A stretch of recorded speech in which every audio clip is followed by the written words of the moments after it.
Huenda kama si leo wala mwakani, hata baadaye ipo siku jina lako litatukuzwa. Si tu kwa Tanzania, hata wana Morogoro watakutukuza.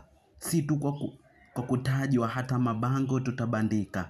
Kwenye hii dunia leo kuna watu wanafanya vitu vizuri sana, ila huwa ngumu kuwasifia. Siku wakifanya vibaya tunyanyakua sauti zetu na kutowatakia mema kwenye maisha yao ya kila siku. Mwamba huyu alionekana ni miongoni mwa wachezaji waliofanya vizuri sana katika misimu wa mwaka 2019, 2018, 2017, 2016.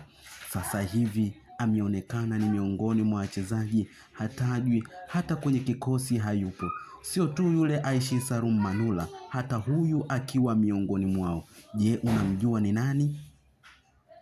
Basi usijali, fuatana nami kuanzia mwanzo mpaka tamati ili kumjua kiundani zaidi.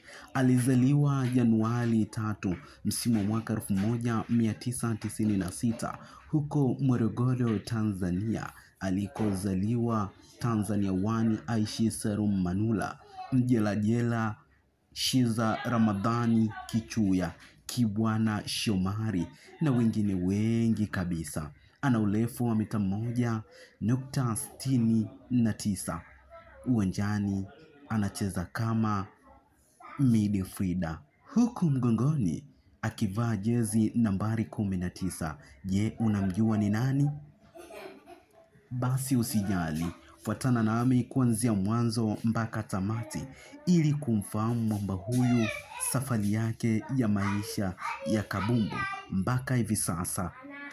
Msimu wa mwaka 2015 mpaka msimu wa mwaka 2016 alidumu ndani ya klabu ya Mtibwa Sugar yenye makazi yake huko mkoani Morogoro.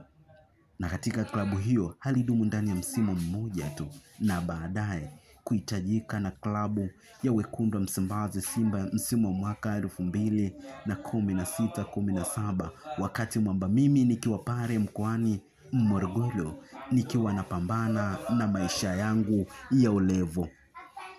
Hadi hivi sasa msimu wa mwaka 2025 mwamba huyu akiwa katika kikosi cha klabu ya Wekundu wa Msimbazi Simba, lakini huwa hapati nafasi ya kucheza. Najiuliza maswali mengi sana. Huenda kiwango chake kimeisha au nini kinaonekana kwa huyu mwamba? Msimu wa mwaka 2025 unaenda kutamatika, ligi kuu ya NBC Premier League inafikia tamati. Je, ataendelea kusalia katika klabu hiyo? Ni maswali mengi sana nikiwa najiuliza.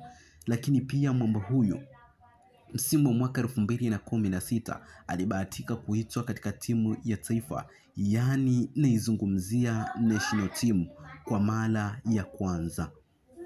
Mpaka hivi sasa akikadiriwa kucheza mechi takriban 36 huku hakuingia kambani hata mara moja.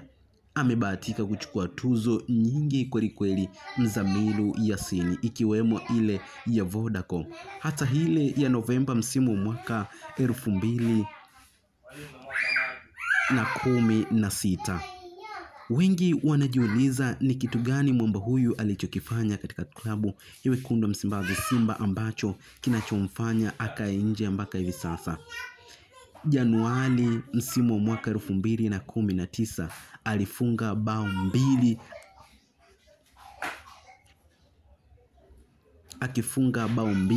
akivaa jezi nambari 19 mgongoni, huku akivaa huzi ulioandikwa SportPesa. Dakika za mwanzoni kabisa, ni kumbukumbu nzuri kuwahi kuisahau katika maisha yangu yote ya kabombo. Uwe ni mtu wa maana kabisa, unajua mpaka unajua tena. Sometime naweza nikasema unajua mpaka unaboa. Kila lenye mwanzo basi huaga alikosagi mwisho. Msimuliaji wa makala hii na kuleto kwako na mimi Razak Mkuruma. Hii ni Simulizi Dhahiri TV. Usisahau kulike, kushare, kucomment na kusubscribe ili uwe wa kwanza kujipatia nyakara zetu za kimichezo, lakini pia na taarifa mbalimbali.